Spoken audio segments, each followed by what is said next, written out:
The thing that Terraria has that sets it apart from the rest and brought it through 14 strong years, its art style. Let me break it down for you. So, you know how literally every popular thing goes through trends and phases over time because stuff gets kind of boring after it happens a lot? So basically what I'm thinking is that Terraria popped up right at one of those times where we just needed something new. And something about little old Terraria at the time, its art style, caught the attention of the people. So what about Terraria's art style caught the people's attention? Well, it's awesome. I mean, like, what else is there even to... Hold up, I'm getting a call. Hello? Hey, there's more to the video, right? I mean, I got an outro still. An outro? Dude, you gotta explain. Like, you could talk about the whimsical style and the contrast, and it sounds so good, and...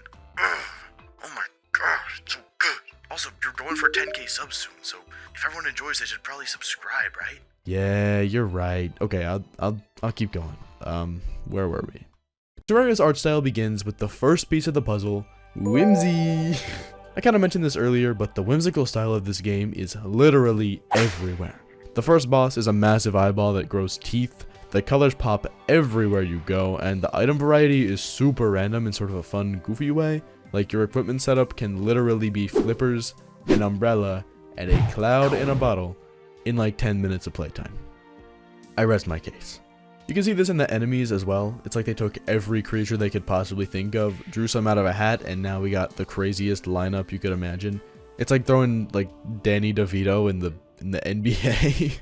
This gets even more obvious in hard mode, because on top of dripping out all the old guys, there's a whole ton of new ones that are like unexplainable. Like, of course we got clowns roaming around in the Blood Moon, you know, duh. And, you know, icing on the cake, pigfish, and it goes invisible. This is cool, right? Like, this is convincing. So yeah, enemies I feel like are one of the better ways to show my point here, but this can also be seen in biomes, weapons, NPCs even. They'll have that crazy, whimsical, interesting variety. And speaking of variety, the next artistic component is contrast. This is the one that I found to be the most fascinating as I was working through this video. Basically what I mean is that when you're playing Terraria, you can find skeletons, mushroom jellyfish, and this dude in the same world, and it all feels Terraria. You can go from lovely ocean to corruption and then hell, and that's Terraria. The bosses contrast a ton, weapons especially do. I mean, the bubble gun is an endgame weapon, also fruitcake chakram. Yep. Basically what I'm getting at is that the art style establishes itself so well that literally anything can be added, and that's Terraria. You ever seen like a new Pokemon or a Minecraft mob gets revealed and everyone says it looks modded or fake? Well, that doesn't really happen with Terraria at all, with the exception of maybe collab enemies, but Deerclops isn't the weirdest thing Terraria has, and I feel like even the collab guys, they kind of fit. Okay, now I want to do a bit of a deep-ish comparison of some visuals. Let's take a look at Starbound, because, you know, it's pretty easy to compare. Here's a nice little diverse group of some Starbound enemies. Notice how they all just kind of blend in with each other. They're all just kind of the same, like they'd all be good pals or something. I don't know. Not a whole ton of personality differentiation, you know?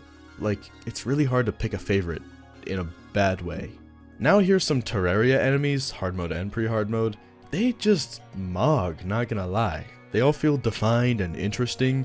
There's so much variety in all the different types. Some big fish, dragons, unicorns, goofy looking fellas. They all just feel so nicely different. And a lot of other games just ain't doing all that. All of those Starbound enemies are kind of just little alien guys. Like, they can't just add whatever they want without veering off from what works. And with Terraria, all of it works. They literally have everything. Imagine like a full ecosystem, like the thing you learn about when you're like 9 years old in school. That's Terraria's art style. Not that games like Starbound don't have like predators and prey and stuff. It's, you know, it's like a metaphor. It's pretty advanced stuff, I know. So now that I've driven Starbound 6 feet under, the biggest game that's always being compared with Terraria is Minecraft, of course. I don't think that Minecraft has the same thing as Starbound, where the variety feels shallow, but aside from a couple of obvious ones, pretty much every Minecraft mob or item could totally fit into Terraria in some way, with no issues in my opinion. However, so many Terraria enemies, weapons, etc. just wouldn't work in vanilla Minecraft. Like, imagine an Eye of Cthulhu, for example. Because of the visual style that Minecraft has developed, it could just never fit. And of course, again, Terraria's style is what lets it be so all over the place in a positive way, and have stuff like the Eye of Cthulhu on top of bunnies and, you know, whatever. Yeah. Alright, moving on, let's explore a different type of art. Music. Oh, golly goodness, the Terraria music is fan-diddly-tastic. Obviously, it is just well made, but more importantly, it's super unique, and it pulls together that wacky vibe that the rest of the game has. Each track fits with a specific boss or biome or, you know, whatever, and they take the fact that you could literally be fighting a mechanical Santa Claus tank, and the music just embraces the crap out of it. Like, combining everything I mentioned so far, they made that feel normal. It's a Santa tank. What? It's a Santa tank. What the what? And that, ladies and gentlemen, is the exact point I'm trying to make. Somehow, with the combination of all of whatever I just said, Terraria's art style might just be why it holds such a little special little place in our hearts. Aw.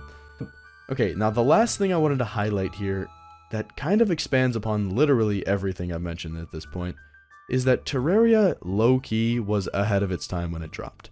Not exactly the art style, but the gameplay and the mechanics and everything, I feel like was ahead of its time, and possibly why it might have lasted so long and been big for so long.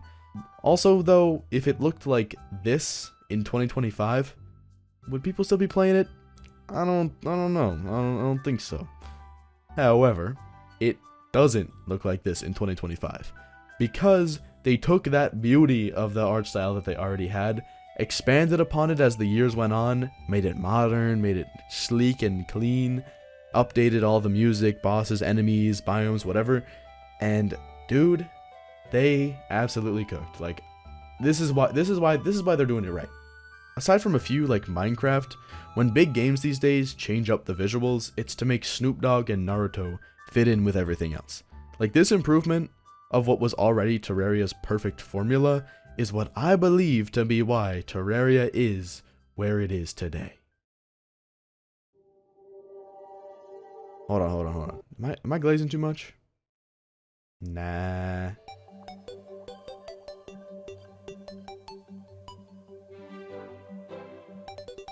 Whoa, don't go yet. I see you clicking off. Gotta see all the lovely members on the left side of the screen real quick. And also like and subscribe if you enjoyed. And also, like, drop a comment, hit the notification bell,